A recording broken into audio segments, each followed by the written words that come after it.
Hey guys, thanks for watching miasnewpairofglasses.com and welcome to part 2, It's All Connected, of the Masters and Controllers series. Now in this video, as well as other videos, I will make statements that I will expand on in a separate future video.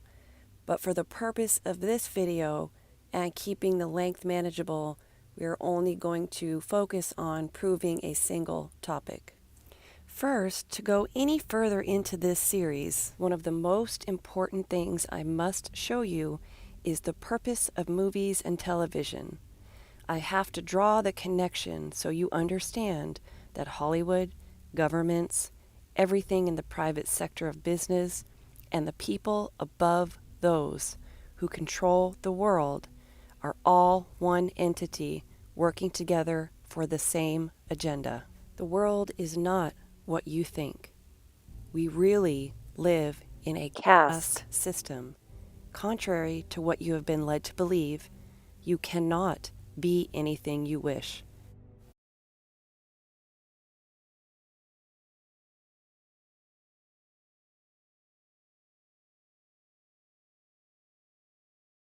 For example, like start a company to become a millionaire, or because you are talented and work hard, invent something to become rich, like what they show on the TV show Shark Tank.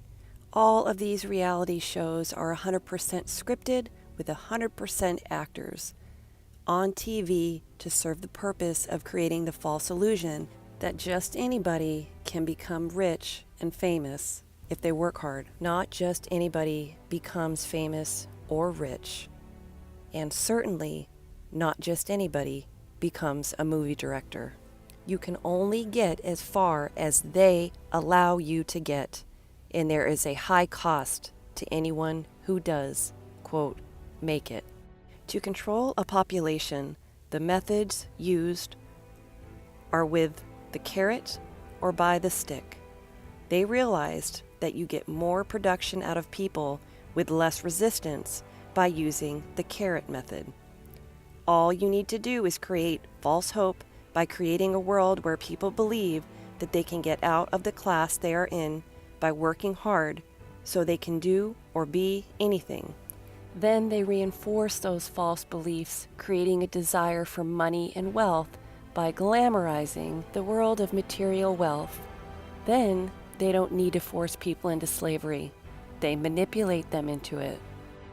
And when the carrot method doesn't work, then they use the stick. We call that the penal system. TV and movies play the biggest part in creating those false hopes.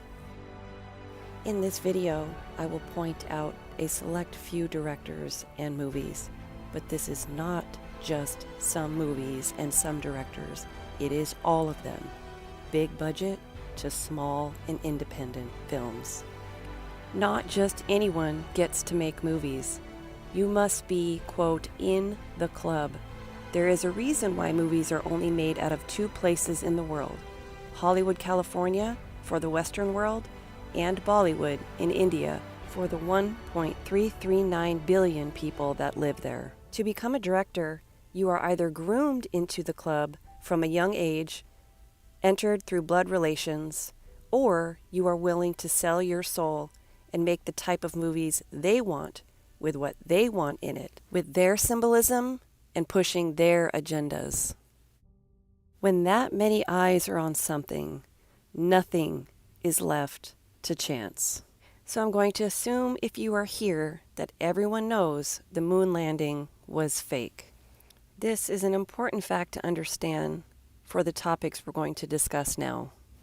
Stanley Kubrick, a film director, was deep in the club. He directed movies like 2001: Space Odyssey, The Shining, and Eyes Wide Shut. Movies are generally completed well before their release date to the public. The movie 2001: Space Odyssey, directed by Stanley Kubrick, was released to the public on April 3rd, 1968, which means it was completed and reviewed by the controllers well before that date. So this movie was completed at least 2 years before the first reported moon landing. and that moon landing being on July 20th of 1969. What the purpose of this movie was it was Stanley Kubrick's audition to show that he could successfully pull off the fake moon landing, and people would think it believable. It was the first space movie with realistic special effects. They always study the screening audience's reactions to films, and in this case, to see if people felt that this was realistic enough and it matched their expectations of what space would look like. That is how they knew they could pull it off, and Kubrick was hired for the job. Now, where did they get the footage they used for the terrain of the moon in 2001 Space Odyssey and the faked moon landing? The Nevada desert, or more specifically, Area 51 in the Nevada desert. If you go on Google Maps and look at the terrain in the area, you will see the craters they blew up on that land to simulate the craters on the moon. There clearly will be some differences due to it being over 50 years ago since they blew up those craters. However, they are still all there, and that is the real reason they don't want anyone near Area 51. It's not because aliens are there.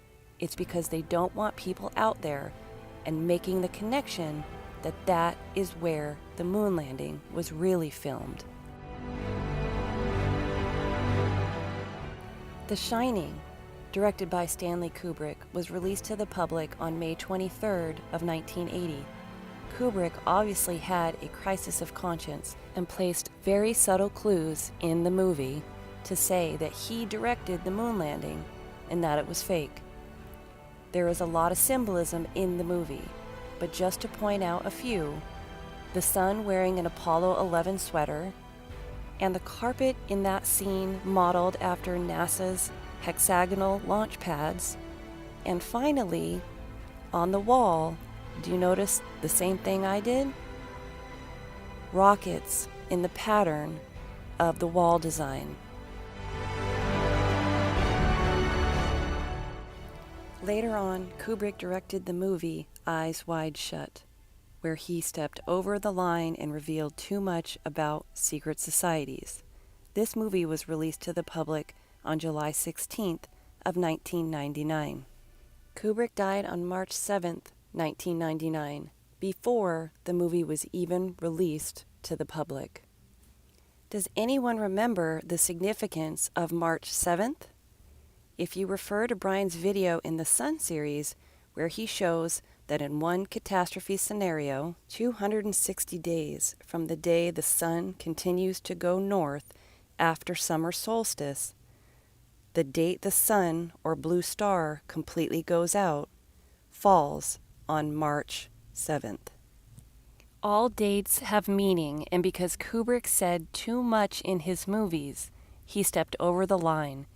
He was used as a ritual sacrifice on a very important date to the controllers. What are the chances?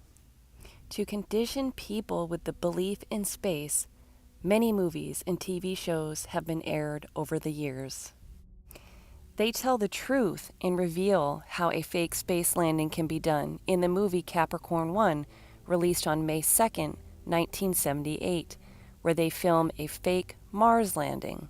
They even go into detail showing how they cover it up, how they get rid of the evidence, and how they keep people in the dark due to compartmentalization, which is a topic I also covered in my SpaceX Deception series.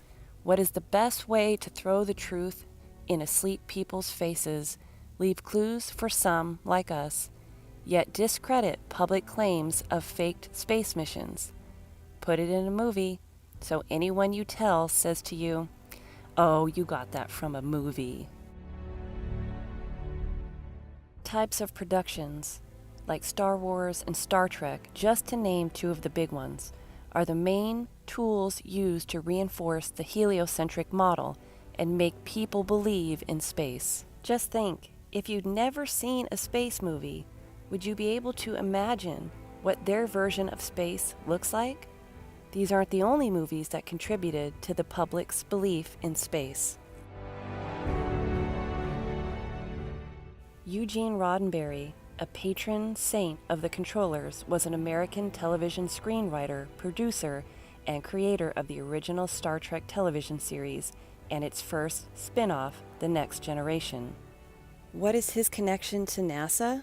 Hubble Space Telescope images have been used on Star Trek Voyager, and, quote, in recognition of the way Star Trek inspired people around the globe, NASA awarded its Distinguished Public Service Medal posthumously to Gene Roddenberry, the show's founding producer. Take a listen to this quote. Gene Roddenberry's creative genius opened the imaginations of hundreds of millions to the fact that the remarkable achievements of NASA are only the first step in an advancing technology that will carry humankind away from humanity's birthplace and out to the stars, perhaps to join the even larger and more diverse community of intelligent life in the cosmos. Hugh Downs and Robert Jastrow, letter to NASA Administrator Dan Golden, September 24, 1992. What they are really saying is that Gene Roddenberry's work was one of the most significant contributing factors to exposing the public, young and old, to the idea of space and why most grew up believing in it. And because he played such a huge role in that effort, they always find ways to memorialize him, even reportedly sending his ashes to space, which I touched on in my SpaceX Deception series, that his ashes never reached space because space doesn't exist. Now do you see how it all weaves together? Movies and shows are not just entertainment, and not just anyone can make a movie about anything they want. Not just anyone can become a director. Everything you see is controlled and used to create the illusion of our world. They all work as one entity. There is no separation. Space is not the only agenda that movies have been used for. I will go further into some of these topics in future videos. That's all I have for you guys today. Everybody stay safe, be good to one another, and God bless.